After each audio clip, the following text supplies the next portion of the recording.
A lot of real estate agents are just terrible business people. They just happen to have a good network. They can sell homes, but most people actually don't invest. They're just really not savvy, business individuals, and that really stuck with me.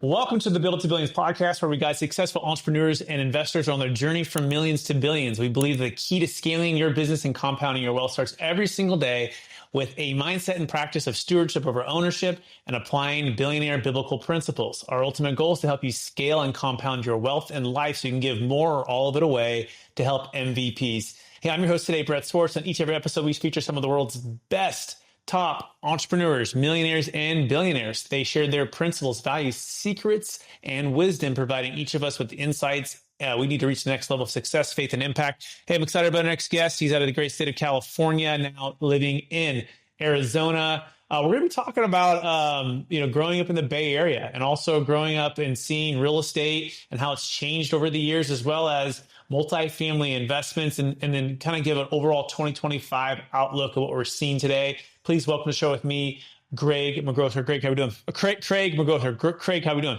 I'm doing great, Brett. How are you? I'm doing well. We talked about the first day of the new year. We're recording this thing. I guess it's the sixth day. It's the first Monday back. So things are going to be a little bit maybe out of sorts. But corporate America is coming back today. This is a brutal day. Everyone's email is way too overflown. I haven't spoke in a professional manner in front of a mic like this in 2 weeks.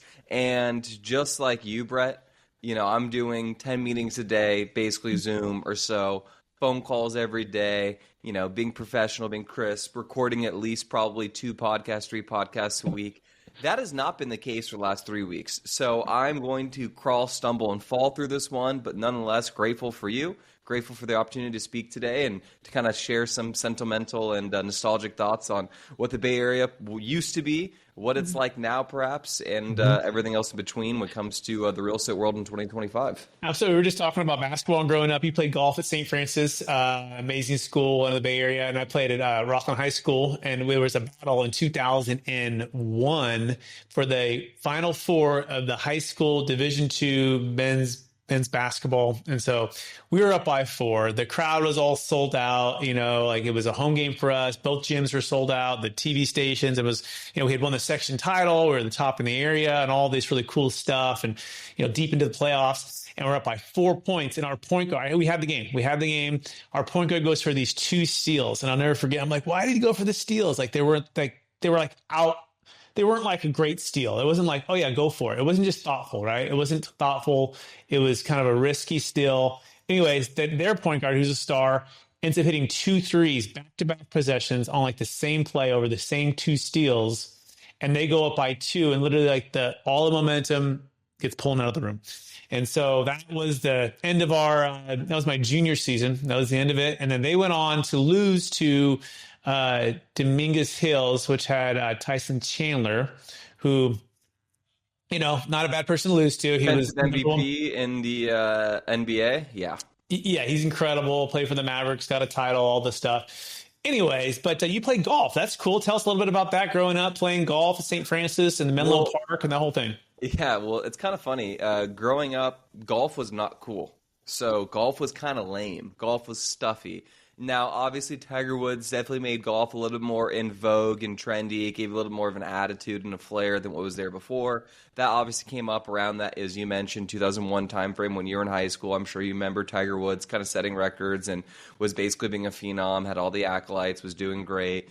But golf wasn't really cool growing up. And then it wasn't until COVID where golf did get cool, but played golf in high school, grew up in the Menlo Park area, in the Bay Area. And it's kind of funny. I actually grew up wanting to sell real estate. I loved homes when I was a kid growing up. We're talking about sports. We could probably talk all day about sports. I grew up doing 2 things, or watching 2 things, really. I watched ESPN and HGTV. Why the 2? I don't really know. I loved flipping shows. So I always wanted to sell homes, and, growing up in the Bay Area, not really the cheapest area. So I figured, hey, you sell big homes, you make a lot of money, right? So cool. Great thought. Started my career selling homes. Was doing in the Bay Area. And I remember one day, it's kind of funny, I had a $3.2 million listing in roughly around that range, right, in Menlo Park as a 24-year-old. So I was actually starting to do really well. I was going to crack through. I did about, 2019, about $15 million of deals, which is a lot of, it's a good living. It's a really good living, especially for a 24-year-old. That's solid money for anyone, anywhere. And that was also pre-inflation dollars too. So that's quite a substantial amount of cash there, right? But I was sitting in that open house and I had a mortgage calculator out and I saw the numbers. And this is a place that it was nice. It was a beautiful house, obviously. It's in a great neighborhood, some of the best school districts in the country. But I was like, wait, it's going to cost me like $35,000 post-tax a month to live in this place that I don't really love.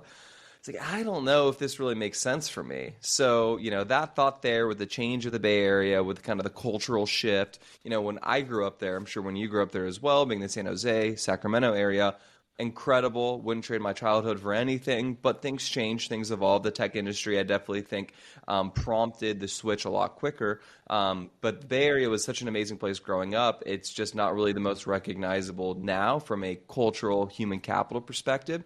The location, scenery is still maybe the most gorgeous you could argue in the world.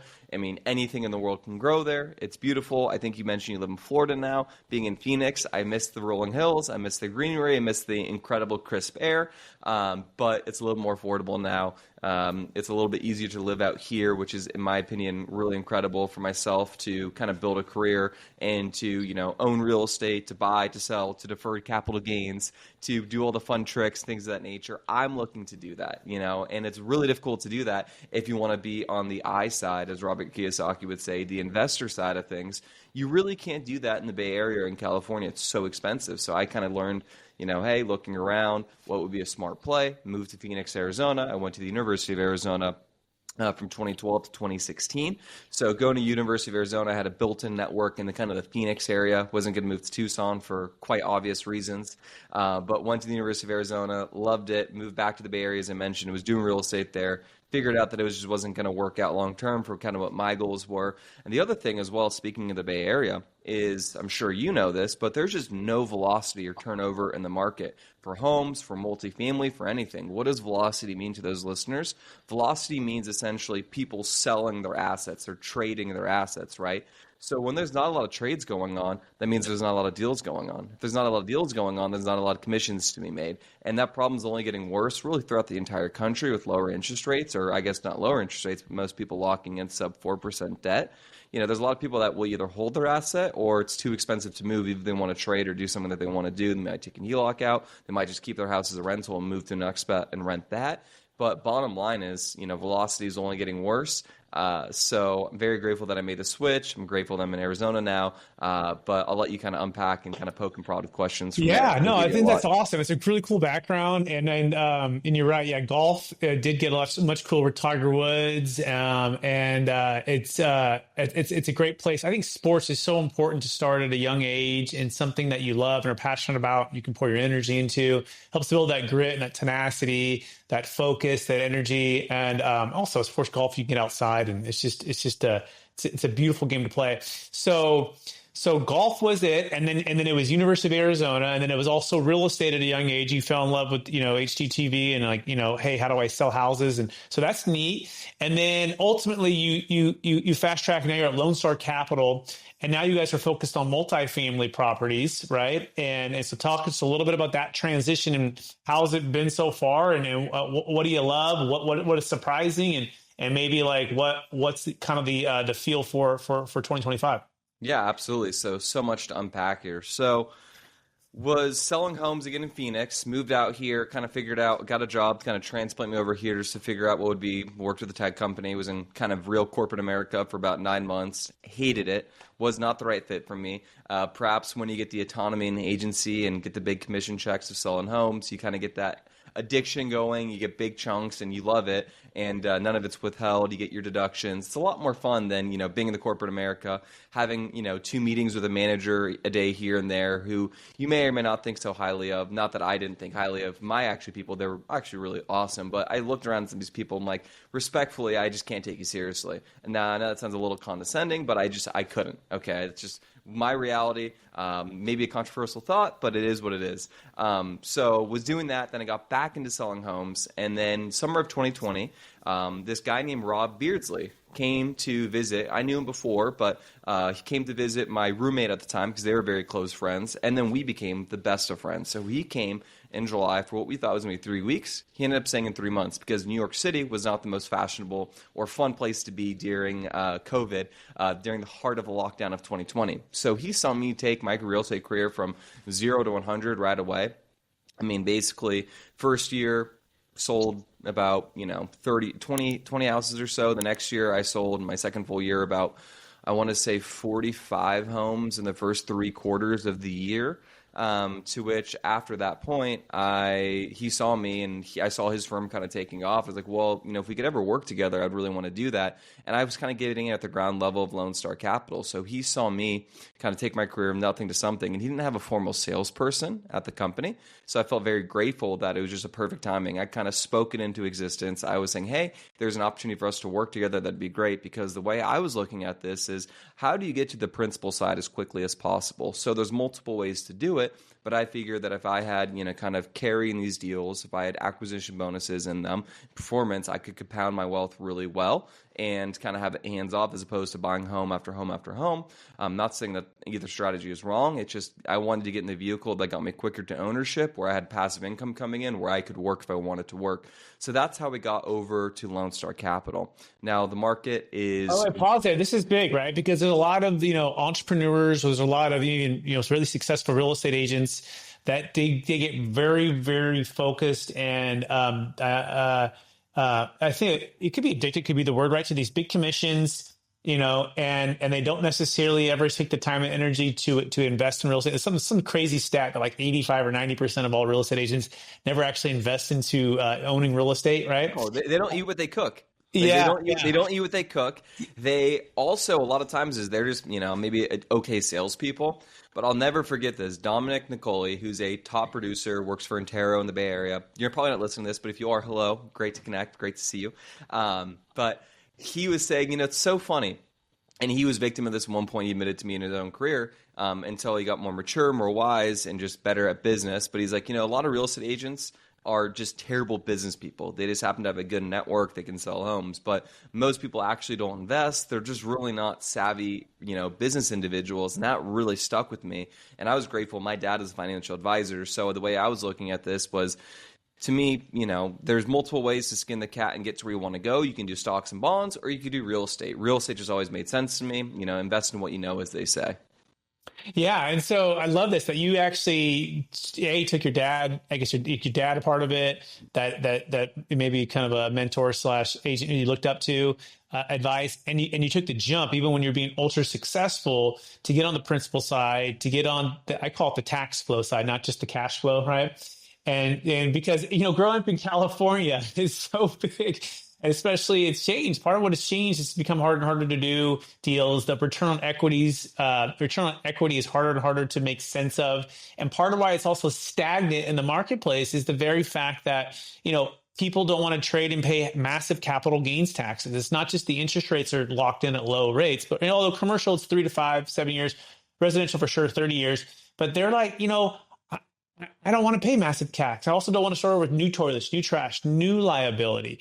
And they're looking for something what's called truly passive income, which we can touch on here and what you think about that. But I think the new thought leadership on financial freedom is no longer just the Rich Dad, Poor Dad purple book, which is, replace my living expenses, my day-to-day and my needs with passive income. It's truly passive income. This is part of why I love Lone Star, because of groups like yourselves that can provide exceptional returns, and you guys do the work. You guys do the day to day, and then it's truly a passive check that's coming in, which when that unlocks for a family and for an individual, it changes everything. But if you are the real estate agent or just the entrepreneur and you're just so focused on creating that cash flow, but you're not focusing also on tax flow and creating truly passive income, you're missing it, right? And so you took that step, you jumped over, even when you're being successful, where most of the groups would have just stayed.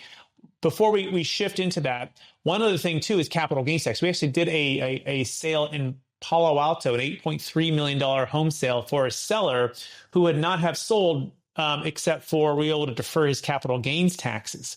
Moved to Nevada. His 6 kids are all out of the house. This is his largest amount of wealth that's accumulated, massive appreciation over all the years. But he would not have sold without our strategy. And so I think that's a mindset that people need to shift to, that like, hey, if I'm a real estate agent or if I'm a person who's raising capital, how do I unlock the capital that's trapped by the capital gains tax versus just trying to sell it for a higher price? Because it's hard to out higher price, 33 to 40% of your proceeds being crushed by the tax. How much is it really going up, right? So growing up in Menlo Park, Palo Alto, that whole area, I mean, I'm curious if you did an analysis on those 45 homes you sold in one year, the 20 you sold in the other year, how much of that was subject to capital gains tax and how much did they just pay? Yes, so good question there. So effectively, and also just go back to the point there, another reason why the Bay Area is so gridlocked is Prop 13, which Prop 13 is basically says that once your basis is set, assuming you make no alterations or modeling, you don't reset the basis, your basis is locked. So my grandma, who lives in South Palo Alto, probably has $2,000 a month in property taxes. If that house is bought now, that's at least $20,000 there. So your cost is nothing. And then going on to the active income side of things, when I did sell those houses, yeah, you're subject to, your basically your active income on that. But I imagine the individual you're referring to there who sold it, did he basically sell his property, took those gains, bought a commercial property perhaps, and then did he do a cost segregation study, or how did that work out of curiosity? No. All those, we call those blockbuster methods, and we'll explain that here in a minute. But basically, by the way, if you're selling a primary home, you cannot do a 1031 exchange. By definition, a 1031 exchange must be investment real estate for investment real estate. Like for like. Yeah, like for like. But even then, you can't do a primary into a primary. Like you can't exchange. 1031 exchange is only investment real estate. It doesn't work for Bitcoin, business sales. Our strategy works for Bitcoin, business sales, works for real estate, primary or investment real estate, any asset of any kind, public or private stock. But we did a what's called a deferred sales trust, right? So this is what we do at our capital gains tax solutions. We set up this trust, and this trust issued him a promissory note prior to closing. And so there's a 3-party sale. They had the buyer who's buying for $8 million. They all cash, by the way. They had the seller who's selling for $8 million. The trust jumps in right in between the sale, buys it for $8 million, turns around and gives a promissory note to the seller on an installment, right? And because it does 100% financing to the trust, and the trust sells it to the buyer for $8 million. So the trust has no gain. Okay, that's the key. And the trust now owes the seller back. It's just an installment sale with the trust. Like you break it down, and the smoke clears. The buyer takes title. They're gone, and then the seller is receiving installments. But here's the best part: there's no debt replacement requirement. There's no like-kind replacement requirement. He sold at the peak, so he's not going to have to overpay in a 1031. And he's also able to dollar cost average into different investments, such as multifamily properties, such as stocks, bonds, mutual funds, such as if they wanted to go, Bitcoin. We had a client that did a $13 million exit in San Diego. They did a lot of it into Bitcoin at 40,000 a coin. Now we're about 100,000 a coin. Pretty sweet, right? But the key is diversification, liquidity, back to what your dad would show on a financial advisor. Now, most of our clients like real estate and business. They're not huge into the stock market, but some clients want more stock market. But there's an ebb and a flow to the situation, which is where the real estate world and the traditional financial advising world sometimes is detached because of the tax, whereas our strategy lets you be in both worlds, right? Depending on what you think is appropriate. We had one client who did a $17 million business exit out of Sacramento, digital billboards. You see them all over California. That's his company, one of them. Well, he put in NVIDIA stock once it hit the trust. And this is like 2.5 years ago. Well, where's NVIDIA stock gone? It just keeps, it's like a rocket ship, right? So that's the whole idea. Like, how do we get, tax flow, cash flow, debt flow, which most people take for granted. Now they're getting crushed by it. The other one would be just asset flow, right? To be able to buy more assets. So yeah, that's essentially what we do. We think it's the best kept secret in all of capital raising, exit planning, just, that people haven't heard about. Yeah, I mean, it's really interesting, fascinating. And I think the deeper you get into that world, the more you realize how many fun loopholes there are to take advantage of it. But you have to have people like Brett in your corner to advocate for you. And you have to trust, because it does work. This is not a scam. It's just unorthodox, unfortunately, but I think the world of alts is getting so much more popular, which is great. I mean, to me, it's kind of funny that multifamily is kind of considered an alt. It's really not. It shouldn't be. I mean, an alt might be, to me, sounds more like a car wash or self-storage. Multifamily feels very essential, but what would I know? No, I agree with you, right? I mean, there's what 5 to 7 million units short, and then you have the, if you go with the traditional, like, the IRAs or the 401ks or even the 1031 exchanges, these are like the tried and true. But like, you have to realize that there's 5,000 1031 companies that are banging the drum of 1031, right? I mean, the IRA companies, the 401ks, the whole industry, they want to consider that to be the, traditional way, if you will, right? And then the alts are like real estate or the other things. Like, I think it's the opposite. I mean, the people that I've seen make wealth are in businesses or own real estate. That's the majority of how they've really made massive wealth and got financial freedom. It wasn't just through stocks. Now, it could be. Doesn't say you can't go that way, but you have to earn a lot of money and invest a lot of money to really, do there. You probably need some larger pops, perhaps a massive equity lift, which is very realistic. I mean, not saying that there's no wrong way to get there. I think that's the biggest thing, that people get too maybe dogmatic or rigid about it, or it's only a one thing. I think anyone says it's a one thing, they're probably trying to sell you something. You probably do want to be slightly diversified. And sometimes I'm looking around like, hey, what do I want to do with my money? Sometimes, let's say if I have $30,000 or $50K laying around, which is our minimum is $50,000 to invest in a Lone Star, there's going to be times in which, like, the risk profile for me, I'm cool with the market beta stock market return. I'm young enough as a 30-year-old, and I am 30, this baby face. Yeah, I know sometimes I get carded still. I appreciate it. But I don't need to hit a grand slam every single investment. I'm just looking at a single or a double, and sometimes you make contact with the ball, and it's a home run, right? But I'm just looking to, get a very modest market return. I want to, be slightly diversified, not all eggs in one basket. Obviously wouldn't throw all my money in one deal per se. But to your point, you likely have to invest so much money every single year to get there. You can kind of accelerate that with, doing the business or real estate side of things, but there's maybe a little more risk associated to it. Yeah. And by the way, we're speaking with Craig McGrouther, everybody. And if you're curious about what he is doing, you can check out Lone Star Capital. And Lone Star, by the way, has acquired over $600 million in multifamily real estate. And their passion is sharing and building wealth with investors like yourself, if you're curious, if you're a credit investor. And they do it mostly, I think actually maybe 100%, I'm not sure, all in Texas. And so they are an amazing group, over 500 million acquisitions and over 30% return since 2018. So check them out, Lone Star Capital. So Craig, before we get into the 2025 real estate outlook, Bitcoin is at about 100,000 a coin, right? And it's, talking about alts in this kind of this world, this kind of part of the conversation we're in. What is your take on Bitcoin or investing in other alternative coins? As a 30-year-old, a real estate world, your dad, financial advisor, you have a pretty diverse background of wealth knowledge. What is your feel for that? I think it should be a portion of your net worth, but it's funny. I think my look, Brett, you're going to laugh at this. I'm 30, as I mentioned, right? And I'm at the age cohort where people have seen Bitcoin go from nothing to, high, then low, then high, then low, and then now high again. And I think a lot of people have got maybe a consolidation of their net worth there because they're trying to hit home runs and they want a shortcut. And I would generally say that you can get burnt taking a shortcut or looking for a shortcut. I know some people actually from college who were quiet millionaires because they got into crypto early, believe it or not. Like, I've got a buddy who I've sold multiple properties to. He's an incredibly successful guy. He had about over a $500,000 crypto wallet, when he was a junior in college because he just figured out a hack. He figured out something. He was inquisitive. He made it happen. So I think there's a place for it. I think they say 5 to 10% for something like that, which seems fair and right. Personally, I'm just looking to solve for a couple of things, which is, hey, have X amount of millions in stocks and then have X amount of million in, multifamily and maybe a couple $1,000,000 in a debt fund eventually. And then that's all I need because I'll have enough cash flow where I don't need to take massive swings. That's not my profile. It's not my risk tolerance.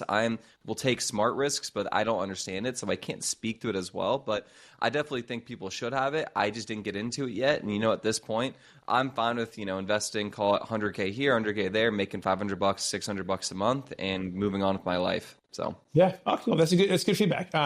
One thought I have is it's called finish financial freedom, right? Finish financial freedom, where you say, what is your number where if you invested it, that you did nothing else, that it's going to create consistent, durable cash flow to cover your expenses, your living, not only your living expenses, but your lifestyle, right? And so, and what percentage of once it's in there, what percentage do you need to earn to do that per year, right? And so I think that's key, because I think too often we don't have a clear number. I mean, we have a clear number of, here are my monthly expenses, right? And here's kind of, but people, having that clear number. So how do you get clear on those numbers, Craig, to say, okay, this amount here in these stocks, this amount here in this multifamily, what is your number, and how do you help people get clear on that? Yeah, I mean, like if you were to simulate, like what would you have to do to basically stop working right now effectively, or work less, or work at a leisure, or donate your time, do something more philanthropic, right? So I think with today's expenses, and it's going to change, right? Because I'm not married yet. I don't have kids yet or anything like that. So my number is going to change.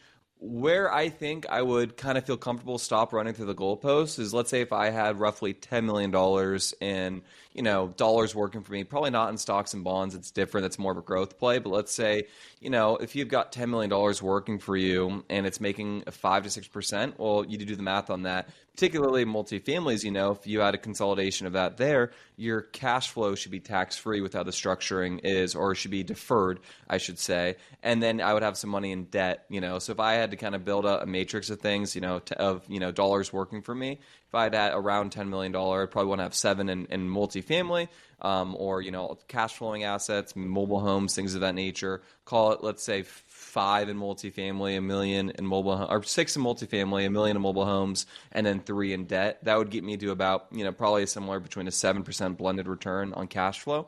I would probably struggle to work at that point. Yeah, I love it. That's a great breakdown. Yeah, 6 million multifamily, $1 million mobile home, 3 million in like debt, meaning you're loaning to those that are in real estate. Yeah, right? you maybe have a promissory note. Yeah. Maybe you're doing, you're investing in a pref fund with like a group like Aspen, something like that, right? Is a way you'd get to your numbers. Yeah, I love that. And then also the debt provides what I call semi-liquidity, right? Whether it's sometimes they're 30 days, sometimes 60, 90, some of them are 6 months, 1 year. But you want to build, benchmarks where you could access the capital. Whereas if it's in real estate, typically it's going to be a 3 to 5 year hold, maybe 5 to 7, and depending on the syndication setup, if it's syndication versus like a NAV REIT. So these are things to think about as you're building out your cash flow, tax flow, and you said it well, deferred. And by what he means by that, if you're curious, if you're listening, when and if you invest into like a multifamily syndication or a hard asset, typically the depreciation can offset the cash flow. But when they go to sell it, 3 to 5 years, it all gets recaptured, or it could be a 1031, or they could buy a property and do a cost seg bonus depreciation offset too. And so the game is, collecting enough real estate and holding it long enough while you also receive the cash flow. And every time you do to sell, you're replacing that real estate. And the whole incentive is the government to have us buy the real estate, to own it, to develop it, to create the housing, because they can't force developers to develop or force people to buy and improve properties, but they can tax incentivize people to do that. And so when people say, oh, the rich just get richer, well, part of it is they're investing into things that are very tax flow efficient, which means they're providing something that's essential, like back to what Craig was saying, multifamily housing is essential, right? We have to have housing for society to be, healthy and strong. And we're in a crisis, 5 to 7 million units short. So now let's focus on a laser like 2025 and Lone Star here, Craig, about what you guys are thinking and seeing, and what is your feel after 2024? Is 2025 the year of the deal that we're finally been looking for, where these sellers finally tap out? What's your take on 2025 multifamily real estate, especially in Texas?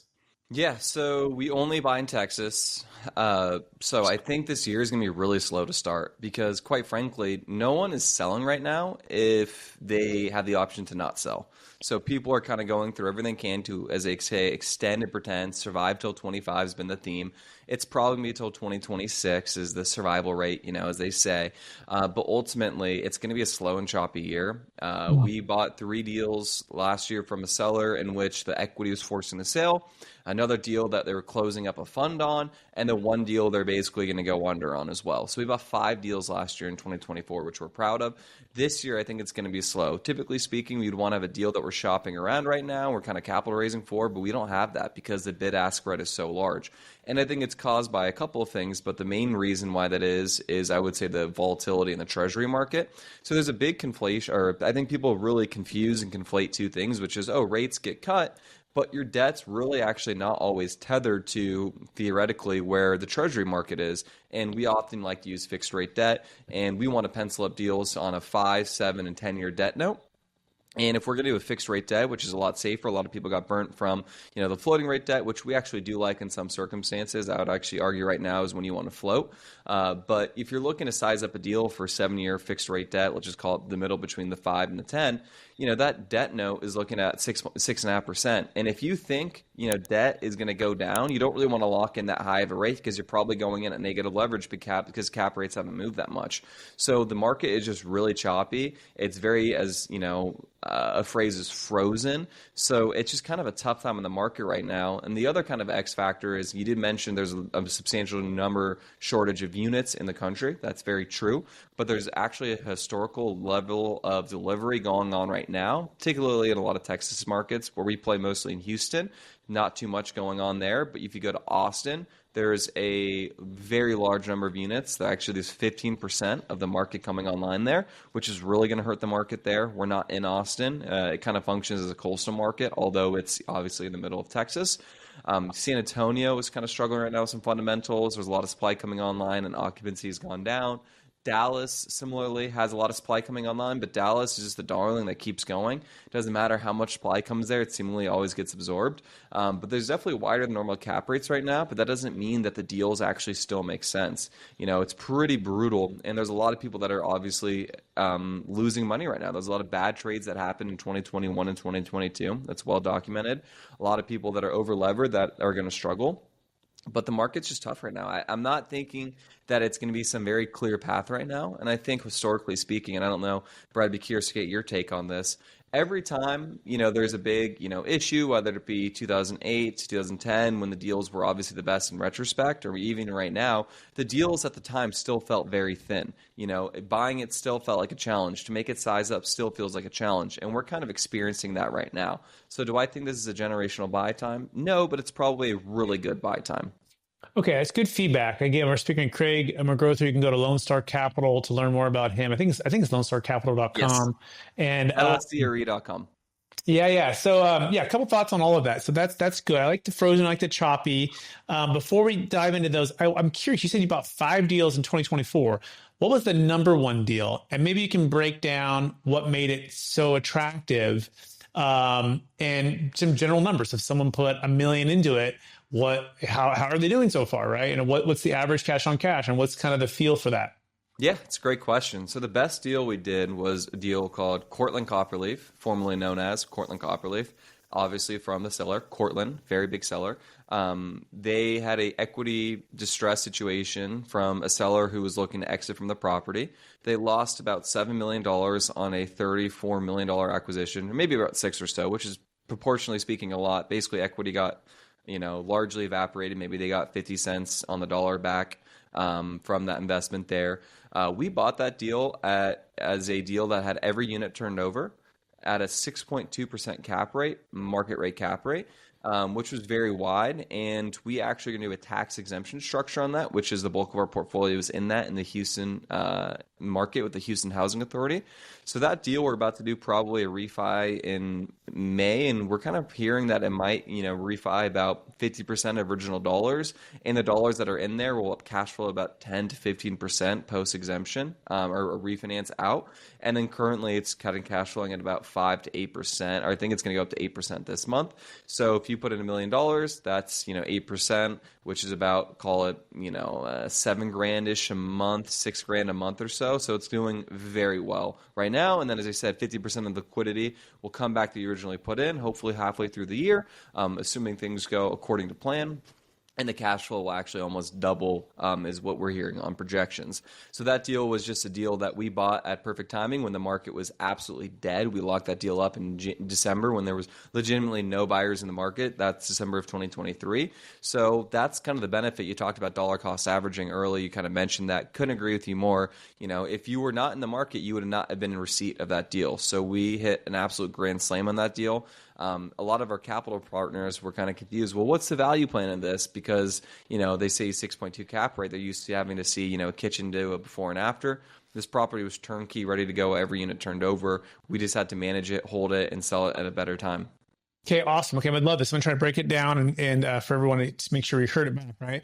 So the Cortland Copperleaf, 34 million, and there was a 6 million. You got it for 34 million, but it was a 6 million or 7 million loss from the original owner, the current owner. And every unit would have been turned over, which is awesome, 6.2, but you had a tax exemption, which also was excellent. And then you're going to do a cash out refi, about 50% of all the original equity. So if you put $1 million in, you're making about 6,000 to 7,000 a month right now, but then there'll be a cash out refi. You'll get 500,000 back. And that's what's going to kick your cash on that 500 to about 10 to 15%. Is that a fair summary so far? Yeah, because we acquired that on a bridge loan. So we knew that, hey, we could do this, do the refi. We could flip the property after a year or 2 years. We had that term there. Or we could do, fixed rate play, maybe a floating rate play. So that's exactly how this one worked out. And it's just been perfect. So we really threaded the needle on this one. I personally put a very large stake of my net worth in this. I actually sold my house. And then, of course, after 2 years, so I got to, not pay taxes on the $250,000 gain up to that as a single person there after 2 years on the primary. So I got to roll a large portion of the proceeds there into that. And that was a very smart play. And then I got to buy the house I'm sitting in right now. Sweet. Okay. I love it. Yeah. That sounds like a sweet deal. Great deal. Way to go. Okay. So 2025, choppy, frozen, a lot of the same. You think 2026 will maybe be the time that it opens up? Okay. I think 2026 will actually have rent growth again because there's so much supply coming online. It'll get absorbed. And then, as you'll see the charts right now, the stop and starting on units, there's like nothing being built right now. So that will inevitably create rent growth in 2026 and beyond. So, I guess for the next year, assume rent growth to be stagnant.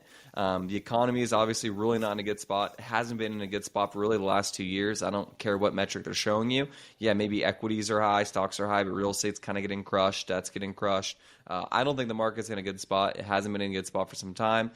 Personal take, I don't think that I'm alone in that thought. The dollar's not going as far. You could maybe argue stagflation, but the market's in not a good spot. So there's going to be more pain here coming up. I think the pain is only starting to begin. But when there's pain, there's also a good opportunity for you to make a lot of money. Great outlook. We are running out of time. Two things. Let's do the lightning round. But before we do the lightning round, I want to touch on unlocking capital, right?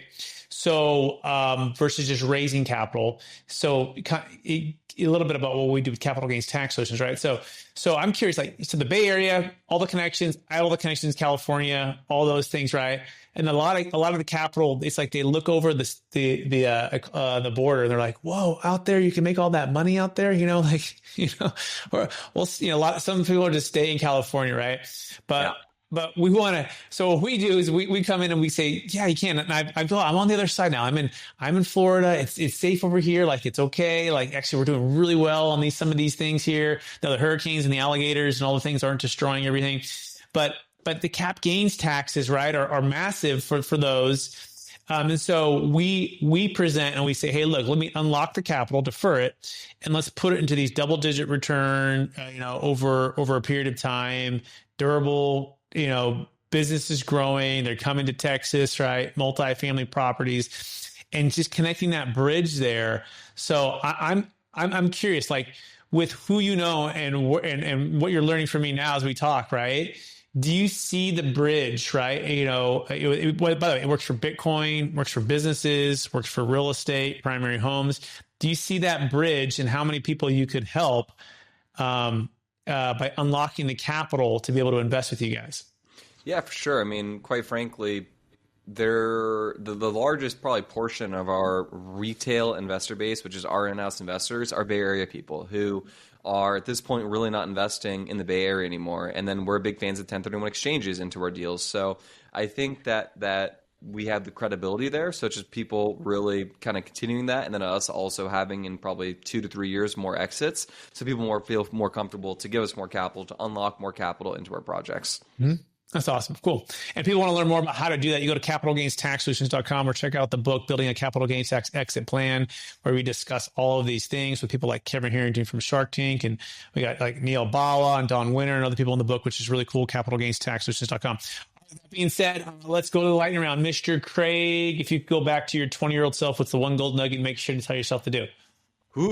Well, I guess I'd tell myself to freaking invest in Bitcoin. But excluding that and actually something that's not, me having all the information now, I would tell myself to just move to Phoenix right after college and skip Menlo Park entirely, the Bay Area entirely.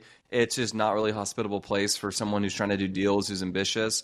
Things move slow there. The demographics would suggest that as well. It's older. It's not for, the youthful. Get out of these, really high core markets like LA, San Francisco, Bay Area, New York. Miami's still probably okay, but go to a market where there's more velocity, where you can actually do deals, not in these stale markets that are more matured. Go to a place that's growing like a Phoenix, like an Austin, like a Dallas, a Houston, a Nashville. You know what I'm talking about. Charleston. These places are great. They're really solid. This is where you, the millennials, I'm a millennial, maybe a Gen Z, can actually carve your fingerprint in. And these places these places you can make money in them, and also you'll find out that human capital is a little less motivated, which is just more for you. So that's awesome. Great feedback or great wisdom. Question number 2: what's the number one book you've recommended or gifted the most in the past year? It's Rich Dad Poor Dad. I think that's just the foundation of everything. I know it's cliche, but it's just truly, there's a reason why it's cliche. I listen to that book every single year on Audible. Awesome. Question number 3, what are you most curious about right now? What I'm most curious about right now, I would say, honestly, this sounds so funny, but golf. I've got a golf addiction that's raging. So, it really does keep me up. It's the one game where it's like, hey, I'm excited every single weekend to play, figure out my next tee time, hang out with people. So how I get from a 4 handicap to scratch is what I'm curious about. Cool. Question number 4, number one leadership quote or theme that you strive to live by? Yeah, I would say number one leadership quote. Anything worth doing is worth overdoing. Perfect. Like it. Next question, ChatGPT. Number one way you're using it, or any other AI that you're using. So funny. I actually did my continued education for my Arizona real estate license. I still sell some houses here and there with really good close friends and things of that nature. And I literally copy pasted information into ChatGPT, and it spat out the answer pretty flawlessly. So it helped me cruise through continued education very quickly. So that's awesome. How I used it. Hey, it's open book, baby, on the continuing education. So it's not, open book, open note. That's cool. All right. After all, I think this is the last question. After all your success helping all the people you've helped, how do you best stay centered in your values, Craig, and then also stay encouraged to charge forward or reach even higher heights?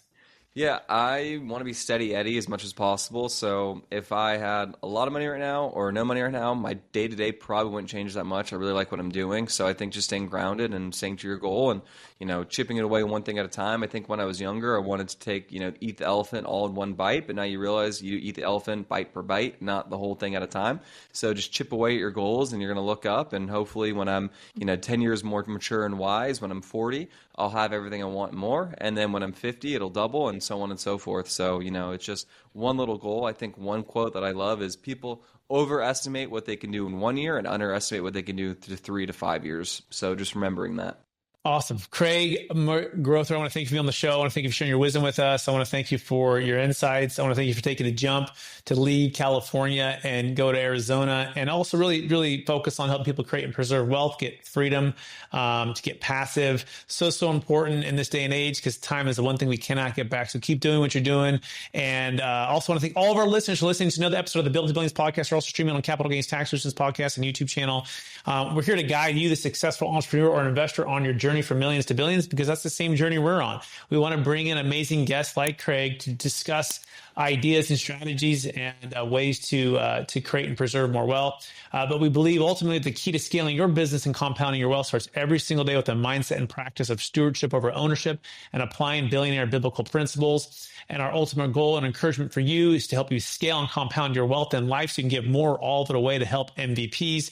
I'm Brett Swartz. I appreciate everyone watching this, listening to it. Please share, rate, review, subscribe. Check out the book, Building a Capital Gains Tax Exit Plan. Make sure people aren't getting stuck with that capital gains tax when they want to get passive. They want to also build wealth. Go to capitalgainstaxsolutions.com. Appreciate everyone listening and watching, and we'll talk to you again real soon. Bye now.